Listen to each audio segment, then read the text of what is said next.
Apport des arts martiaux dans la santé des pratiquants. Les quelques 200 Nambudoka qui ont effectué le déplacement de Douala ont été une fois de plus édifiés sur les bienfaits physiques et physiologiques de la pratique sportive. Ça fait pratiquement 43 ans que je pratique le Nambudo.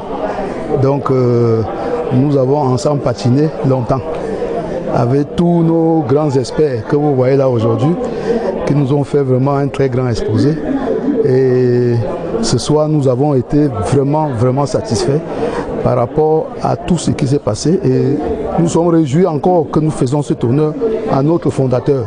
Quand on parle du fondateur du Nambudo, qu'est-ce que je peux dire de lui? C'est toute une Bible pratiquement, mais qu'on peut résumer en quelques mots. C'est quelqu'un qui avait compris la corrélation entre le corps, pour dire simple, le corps et l'esprit. Le corps et l'esprit, c'est qu'il disait toujours, il faut être naturel. Je prendrai un exemple que j'ai appris, c'est que je peux confirmer qu'il y a pratiquement 90 à 99% de personnes qui ne savent pas respirer, par exemple. Il m'a appris à faire la corrélation entre la respiration et la gestuelle. Ça, c'est la clé de la vie. Le premier pas de Nambudo, c'était sur un terrain de football à Mbalmayo en 1982. Et après que j'ai rencontré Maître Nambou en Espagne, je suis revenu et on a organisé un stage de restitution à Mbalmayo. Ça avait duré une dizaine de jours. C'était vraiment très dur. Très dur parce qu'il fallait que je leur montre tous les principes en moins de 10 jours pour le changement, le passage du Sankukai vers le Nambudo. C'était vraiment très dur. Il n'y avait pas de tatami à l'époque. On travaillait sur le terrain de football et c'était vraiment très dur. Mais ça a payé parce que vous voyez maintenant où est-ce que nous en sommes. Parmi les pratiquants présents pour la circonstance, des apprenants, mais également des illustres maîtres venus de l'Occident. C'est avec beaucoup d'émotion que je reviens sur mes terres, où j'ai connu Dosho pour la première fois en 86.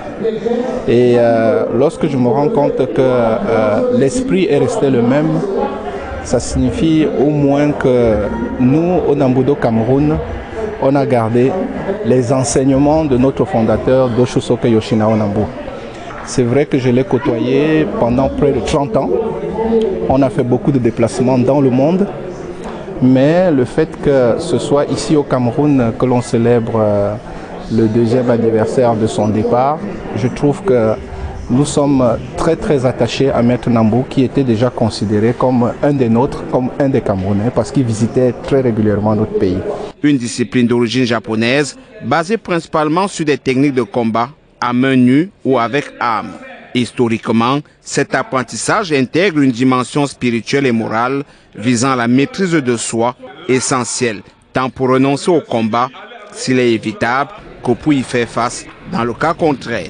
Le Nambudo s'enrichit également de multiples connaissances culturelles, philosophiques et médicales. Il était question de donner les bienfaits des arts martiaux sur la santé.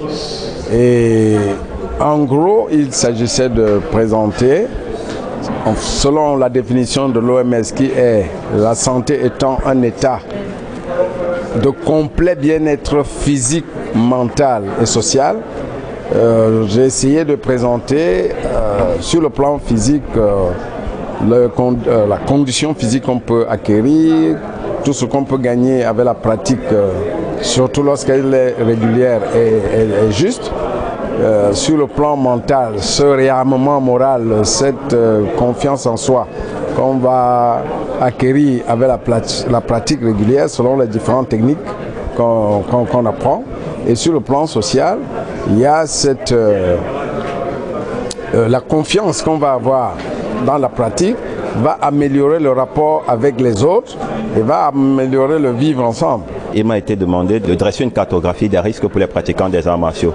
Ce qui a été fait, on est parti sur la base d'un exposé d'un médecin pratiquant des arts martiaux qui nous a parlé de le corps, les muscles, les os, tout ce qui va avec.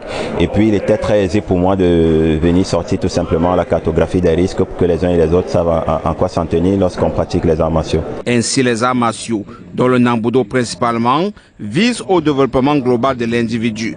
Externe, force, souplesse. Interne, énergie.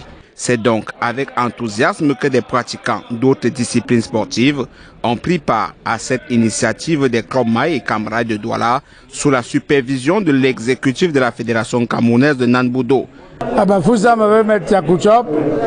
Nous avons implanté le Nanbudo. C'est une époque inoubliable. Il y avait de la collaboration, de l'entente, de la sympathie, de la sincérité. J'avais la nostalgie de l'histoire. C'est pourquoi je suis venu quand j'ai été invité. Nanbudo a servi même d'exemple pour beaucoup de disciplines. Il faudrait qu'on le fasse régulièrement pour que les arts martiaux progressent. Maître Nambou, c'était le grand maître. Nous ne sommes que des pratiquants en dessous de lui. Et je dis, Maître Nambou, celui, je l'ai connu pour la première fois au Cameroun en 1984. Et j'ai beaucoup apprécié sa manière d'être, sa manière de faire, son entraînement. Et j'ai beaucoup travaillé, j'ai fait plusieurs stages avec lui à chaque fois qu'il venait au Cameroun, jusqu'à ce que il ne puisse plus venir régulièrement, malheureusement. Et je peux vous dire que c'est l'un des très grands maîtres dans le domaine des arts martiaux, du karaté en particulier et du Nanbudo, parce que c'est quelqu'un qui a fait plusieurs arts martiaux avant de créer le Nanbudo. Le grand souvenir, c'est qu'il a fait du Cameroun une des grandes nations du Nanbudo mondial.